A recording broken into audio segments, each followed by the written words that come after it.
नमस्कार दोस्तों, करवा चौथ के व्रत के बाद अघोई अष्टमी का व्रत भी रखा जाता है। इसमें अघोई माता की पूजा की जाती है। माताएं इस व्रत को अपने बच्चे की खुशी और दीर्घ आयु के लिए रखती हैं। अघोई अष्टमी के व्रत के साथ साथ अघोई अष्टमी की कथा का भी बहुत महत्व है। चलो हम आपको इस कथा की ओर ले चलते हैं। जय कृष्णा। तो सबको हैप्पी अघोई अष्टमी। तो मैं बता दूं, ये होता है बेटों का त्योहार।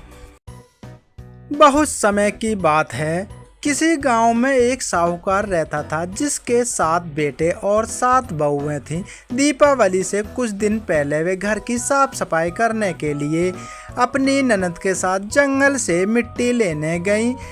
वहाँ सेई की मांदवी थी और सेई माता ये सब देख रही थी। मिट्टी खोदते खोदते उसके ननद की कुदाली सेई के बच्चे को जा लगी, जिससे वह बच्चा तुरंत मर गया। यह देख सेई माता बहुत दुखी हुई और उसने उसको श्राप दिया कि मैं तेरी कोख बांध रही हूँ। तब ननद ने अपनी भाभियों से कहा कि मेरी जगह उनमें से कोई एक कोख बंधवा ले, वरना स्याऊ माता मेरी कोख बांध देगी। यह सब देख रही छोटी बहू सारी कहानी देख रही थी और सोचने लगी, अगर मैंने अपनी कोख नहीं बंधवाई तो स्याऊ माता मेरी ननद की कोख बांध देगी। अभी तो उनकी शादी भी नहीं हुई है। छोटी बहू अपनी कोख बंधवाने के लिए तैयार हो गई। स्याऊ माता के श्राप के अनुसार जब भी छोटी बहू को कोई बच्चा होता तो वह 7 दिन का होके मर जाता। वह बहुत चिंतित और परेशान रहती।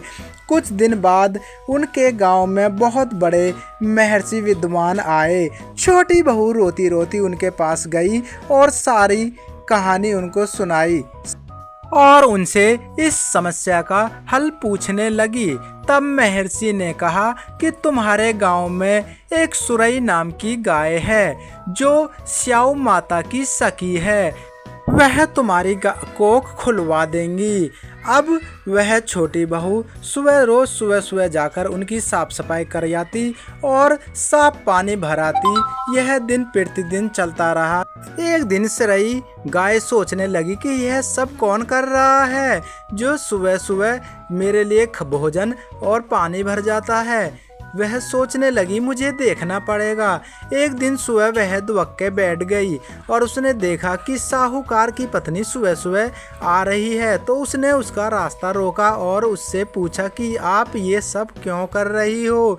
तब साहूकार की पत्नी ने सारी कथा सुनाई कि मेरी स्याऊ माता ने कोख बांध दी है, तुम मेरी कोख खुलवा दो। स्याऊ माता तुम्हारी सहेली है।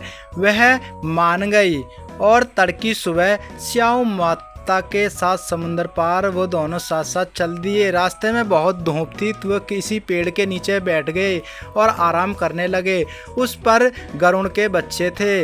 यह कुछ देर बाद वहाँ एक सांप आया और वह उनको खाने लगा। तो साहूकार की पत्नी ने उन सांप को मारकर उन बच्चे की जान बचाई। गरुड़ देव वहाँ आए और देखा तो उस पर चोंच मारने लगे। तो उसने कहा, मैंने तो तेरे बच्चों की जान बचाई और तुझे मुझे को मार रही है। यह सुनकर बहुत खुशी हुई और वह बोली, मांगो तुम क्या मांगती हो। तब उन्होंने कहा, हमें स्याऊ माता तक पहुँचा दो।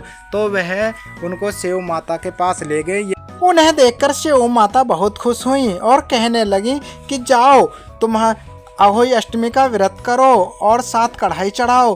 तुम्हारे 7 बेटे और 7 बहुएं होंगी।